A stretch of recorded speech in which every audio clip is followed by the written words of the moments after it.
홍명보 전 축구 국가대표팀 선임 과정을 수사하고 있는 경찰이 대한축구협회 관계자를 참고인 신분으로 불러 조사하고 있습니다. 2년째 이어지고 있는 축구협회에 대한 수사에 다시 속도가 붙을지 관심입니다. 취재기자 연결해 자세한 내용 알아보겠습니다.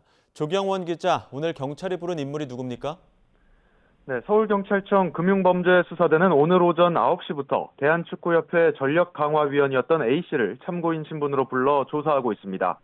A씨는 지난 2024년 홍명보 전 국가대표팀 감독 선임 당시 정혜성 전 위원장을 포함해 11명으로 구성된 전력강화위원회에서 활동했습니다.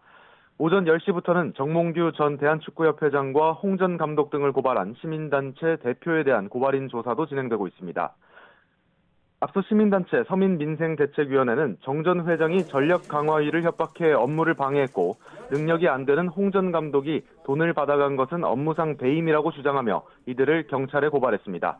현재까지 축구협회와 관련한 사건 9건을 접수한 경찰은 지난 1일 사건을 모두 금융범죄수사대로 넘겨 수사를 이어가고 있습니다.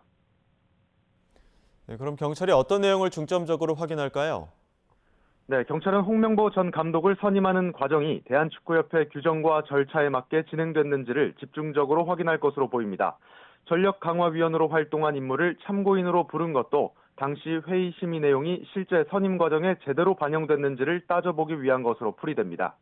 경찰은 앞서 지난 9일 박주호 당시 전력강화위원을 참고인으로 불러 한 차례 조사했는데 박 전 위원은 홍 전 감독이 선임되는 과정을 제대로 알지 못했다는 취지로 진술한 것으로 전해졌습니다.